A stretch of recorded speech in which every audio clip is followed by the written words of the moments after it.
नौजवानों मुझ पे भरोसा करना, ये पेपर लीक माफिया का पाताल में भी जाकर उसका हिसाब किया जाएगा। जब सीट नहीं था तो यहाँ बुलाना ही नहीं चाहिए था। हम लोग कितना दूर से आ रहे हैं, कैसे आ रहे हैं, कितना प्रेशर है, इन सबको तो पता है नहीं। सुबह से 4:30 बजे से हम निकले हैं, लाइब्रेरी से पढ़ के डायरेक्ट पेपर देने आ रहे हैं यहाँ पे। इन सबको तो हालत पता चल नहीं रहा है, चेहरा दिख नहीं रहा है। लड़कों के बोलने से जब कुछ हिल नहीं रहा है तो लड़कियों के बोलने से क्या हिलेगा यहाँ पे। अभी कुछ दिनों पहले ही नीट का पेपर लीक हुआ था और अब एसएससी जीडी का पेपर लीक हो गया है। कुल मिलाकर मोदी जी अभी इन पेपर लीक माफियाओं को पाताल में ढूंढने में व्यस्त हैं और वो पाताल में कहीं पर गुम हो चुके हैं और वो मिल नहीं पा रहे हैं। जैसे ही मिल जाएंगे पेपर लीक होना बंद हो जाएगा। कुल मिलाकर वाह मोदी जी वाह। पहले एनटीए फिर सीबीएसई और अब एसएससी, परीक्षा कराने वाली हर बड़ी संस्था ने क्या मजाक बना दिया है परीक्षा व्यवस्था का। ये परीक्षा व्यवस्था का मजाक नहीं है, ये हमारे देश के युवाओं का मजाक है जो 5-5 साल 6-6 साल से मेहनत कर रहे हैं, लाइब्रेरी में बैठकर घंटों पढ़ते हैं। कहीं पेपर लीक होता है तो कहीं पर सर्वर डाउन हो जाते हैं तो कहीं पर मिसमैनेजमेंट हो जाता है। जहाँ सेंटर में सिर्फ 250 कंप्यूटर ही हैं वहाँ पर 500 छात्रों को बुला लिया जाता है। और मैं इस सब में सिर्फ और सिर्फ बीजेपी को दोषी मानता हूँ, मोदी जी को दोषी मानता हूँ। जो हमारे देश में कोई अच्छा काम होता है, अच्छा काम किया जाता है तो हम बीजेपी का समर्थन करते हैं, बीजेपी को सपोर्ट करते हैं, मोदी जी को उसका क्रेडिट देते हैं।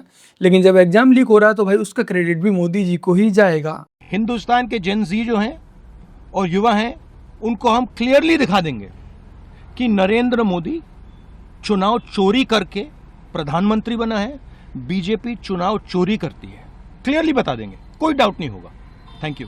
ये है हमारे देश का 2 कौड़ी का विपक्ष जो कि सिर्फ और सिर्फ फालतू के मुद्दों को उठाता रहता है। इनकी चाहत है कि जैसा नेपाल में हुआ, जैसा श्रीलंका में हुआ, वैसे ही जैन जी को भड़काकर यहाँ भी भारत में वैसे ही हालात पैदा किए जाएं।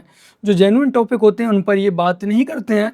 अगर पेपर लीक हुआ है तो उस पर एक ट्वीट करेंगे और उसके बाद गहरी नींद में ये सो जाएंगे। मैं सही बता रहा हूँ, अगर इनकी जगह पर बीजेपी इस समय विपक्ष में होती तो बीजेपी पेपर लीक को लेकर इनकी नाक में दम कर देती। अभी हमारे देश के विपक्ष के पास सुनहरा मौका है, छात्रों के साथ खड़े हुए नजर आए, बात धरना प्रदर्शन करें। लेकिन ये लोग सिर्फ और सिर्फ एक ट्वीट से काम चलाते हैं। ये धरना वहाँ देने जाते हैं जहाँ पर इनकी जो कौम के लोग होते हैं उन्हें परेशानी होती है। ये सीएए में धरना देने जाते हैं, एनआरसी में धरना देने जाते हैं। अभी रिसेंटली पश्चिम बंगाल में इलेक्शंस चल रहे थे भाई, वहां का एक नेता है अभिषेक बनर्जी, उसने अमित शाह को चैलेंज किया कि जिस दिन रिजल्ट आए यहीं रहना, यहीं। तुम्हें पता है अमित शाह ने क्या जवाब दिया उसको? टीएमसी।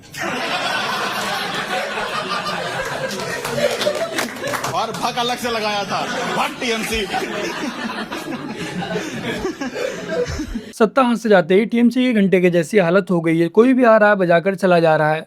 और बीजेपी वालों का मेरा एक सजेशन है, एक सलाह है कि अगर पेपर लीक ऐसे ही होते रहे तो वो दिन दूर नहीं जब तुम विपक्ष में बैठे हुए नजर आओगे। बाकी का चलिए अब आप लोगों के लिए एक नीले कबूतर की वीडियो दिखाता हूँ। बेचारा बहुत ही ज्यादा फड़फड़ा रहा था। सबसे पहले तो मैं रघुराज प्रताप सिंह के लिए कहना चाहता हूँ, जो राजा अपने घर के लिए होंगे, भारतीय संविधान कोई खेत की मूली नहीं है कि जब चाहें तब उखाड़ कर फेंक दें। सनातन होगा उनके लिए, और सनातन जब रहेगा भारत में तभी तो सनातन को तो हम खत्म करने के लिए नीला गमछा ओढ़ रखे हैं। और भारतीय संविधान को तो आंख उठाकर देख भी नहीं सकते। तुम जैसे कितने राजा है, कितने चले गए, और जिस दिन संविधान की तरफ तुम आंख उठाकर देख भी लिए ना, तुम्हारी आंखें निकाल ली जाएंगी।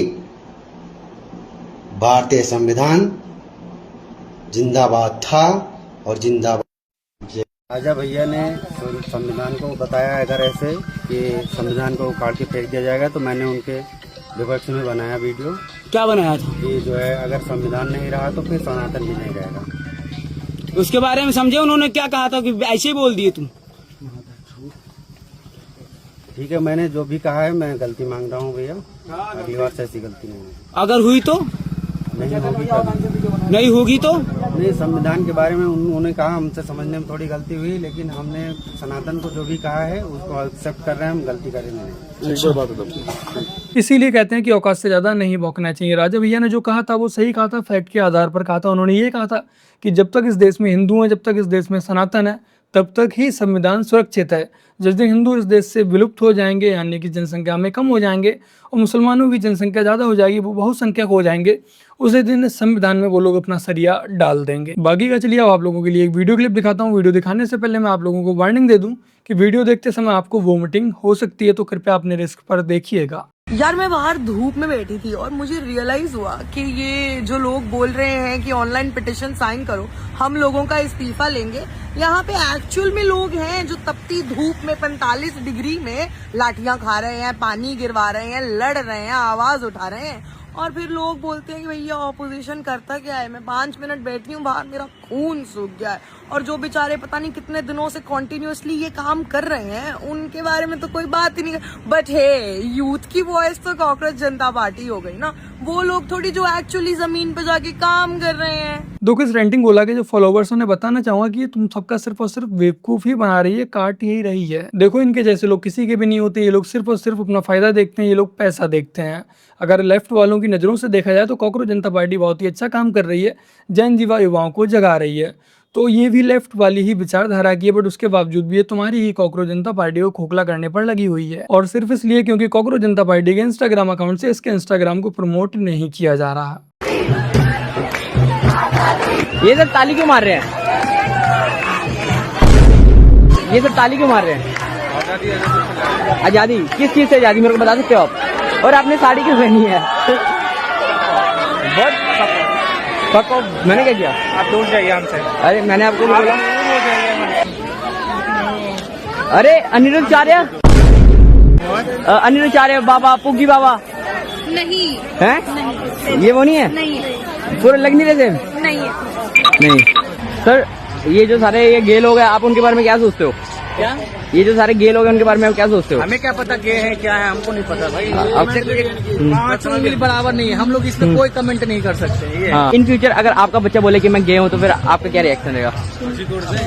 इस समय देखो हमारे देश में बहुत ही बड़े लेवल पर एक प्रोपेगेंडा चलाया जा रहा है, जिसका उस्ताद है नेटफ्लिक्स, जो कि अपनी हर मूवी में, हर अपनी दूसरी वेब सीरीज में गे कल्चर व लेस्बियन कल्चर को प्रमोट करता है। और नेटफ्लिक्स ठीक ऐसे ही हमारे देश के युवाओं का भी ब्रेन वॉश करने पर लगा हुआ है। माना कि कुछ लोग गे होते हैं, लेस्बियन होते हैं, सच में उनमें ऐसी फीलिंग्स होती हैं, लेकिन नेटफ्लिक्स क्या करना चाह रहा है, जो नॉर्मल लोग हैं उनके अंदर भी ये कीड़ा डालना चाह रहा है, वोक कल्चर का कीड़ा। और यहाँ तक कि एलन मस्क भी इसके खिलाफ खुलकर बोल चुका है। एलन मस्क ने इसे वोक माइंड वायरस नाम दिया था, क्योंकि एलन मस्क का खुद का एक लड़का इस प्रोपेगेंडा की बल्ली चढ़ गया और उसने अपना जेंडर चेंज करा लिया था। और इस समय ये फालतू का वोक कल्चर हमारे देश में थोपने की कोशिश की जा रही है, वो भी यूनिवर्सिटीज के माध्यम से। जानबूझ के एक गंदा धर्म जो इसने बनाया, जो एक जुमला पार्टी ने बनाया, वो धर्म को हम नहीं मानता है। देखो एक कहावत है, गीदड़ की मौत आती तब वो शहर की तरफ भागता है, और मुमताज बानो भी ठीक यही कर रही हैं।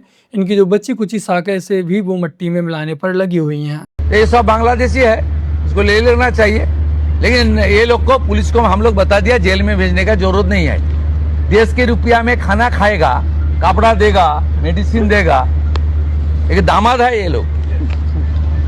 जल्दी जल्दी भागो, जल्दी जल्दी भागो, नहीं तो जो करना है सरकार करेगा। सुनने में आ रहा है कि जो बांग्लादेशी 5-5, 10-10 साल से पश्चिम बंगाल में रह रहे थे, जिन्होंने अपनी वोटर आईडी बनवा ली थी, राशन कार्ड बना लिया था, फ्री की सुविधाएं ले रहे थे, फ्री में इलाज करवा रहे थे, वो पश्चिम बंगाल छोड़कर बांग्लादेश भाग रहे हैं। कुल मिलाकर ममता दीदी के जो वोटर थे, जो सपोर्टर थे, वो अपने देश बांग्लादेश के लिए रवाना हो रहे हैं। याद करना, ऊर्जा संकट पर उंगली कौन उठा रहे हैं? जिनके समय में बिजली के तार पर लोग कपड़ा सुखाते थे। ये सच्चाई है। समाजवादी पार्टी के समय में बिजली नहीं आती थी। उस समय ये लोग क्या करते थे, किसी भी जिले में बिजली देनी हो तो 1 सप्ताह रात्रि के लिए बिजली आती थी, दूसरे सप्ताह दूसरे जिले में आती थी, कभी दिन में कभी रात्रि में। यहां पे तो पूरी बिजली दी जा रही है। देखो, जो लोग उत्तर प्रदेश से हैं और जिन लोगों ने मुलायम सिंह व अखिलेश यादव का शासन देखा, वो लोग इस बात को अच्छे से समझ पाएंगे कि उत्तर प्रदेश में पहले बिजली के तारों पर आराम से कपड़े सुखाए जाते थे, कितनी अच्छी सुविधा मिलती थी, और योगी जी ने वो सुविधा खत्म कर दी। बाकी का आप लोगों को अच्छे से ही याद होगा कि उत्तर प्रदेश में हमारे गाँव में 1 सप्ताह लाइट आती थी, फिर 1 सप्ताह छुट्टी पे रहती थी, फिर नेक्स्ट वीक आती थी। उस जमाने में हमारे पास कीपैड वाले फोन होते थे जिनकी बैटरी अच्छी खासी चलती थी, बट वो बैटरी भी डाउन हो जाती थी लाइट ना आने की वजह से, और हम उस फोन को ट्रैक्टर की बैटरी से चार्ज किया करते थे। और अगर फिर से अखिलेश यादव की सरकार आती है तो आप लोगों को फिर से वही दिन याद आ जाएंगे। चलिए अब आप लोगों के लिए एक ऐसी वीडियो दिखाता हूँ जो गरीबों के जख्मों पर नमक छिड़कने का काम कर रही है।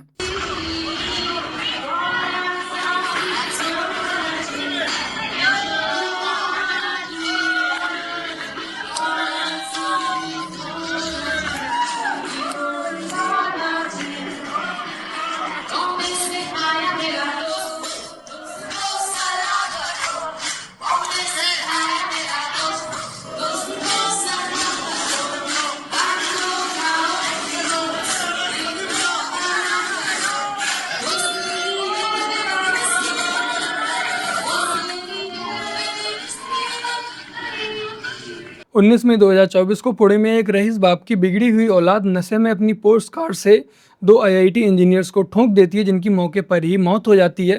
फिर आप लोगों को याद होगा कि ये वाला मुद्दा बहुत ही ज़्यादा हाईलाइट हुआ था, जहां पर जज साहब ने इस जो आरोपी था जिसने ठोंका था जिन 2 लोगों को, उसे सिर्फ और सिर्फ एक निबंध लिखने की सजा दी थी। इसके बाद जब ये मुद्दा हाईलाइट होता है, बहुत ज़्यादा चर्चा में मीडिया में आता है, तब जाकर दिखावे के लिए खाना पूर्ति करने के लिए कार्रवाई की जाती है। और अब ये सभी आरोपी जमानत पे बाहर आ चुके हैं और ये उसी का जश्न यहाँ पर मना रहे हैं। कुल मिलाकर मुझे अनंत सिंह की एक मीम याद आ रही है, जहाँ पर उन्होंने कहा था कि देश की सरकार, तो ऐसे ही जो ये अमीर है इनका यही कहना है कि देश का संविधान, देश का कानून। जब कभी भी मैं ऐसे केस देखता हूँ तो ऐसा ही लगता है कि हमारे देश का जो संविधान है, हमारे देश का जो कानून है, वो सिर्फ और सिर्फ पैसे वालों के लिए, अमीरों की रक्षा के लिए ही बनाया गया हो। तो बस मेरे प्यारे भाई बहनों, आज की अपनी इस वीडियो में इतना ही। वीडियो को लाइक, शेयर, कमेंट और अपने इस चैनल को सब्सक्राइब ऐसे कर लीजिएगा। चलिए जल्द मिलते हैं एक और नई वीडियो के साथ, तब तक के लिए जय हिंद, वंदे मातरम, जय श्री राम। अगले साल मैं बैंगलोर चली जाऊंगी इंजीनियरिंग पढ़ने।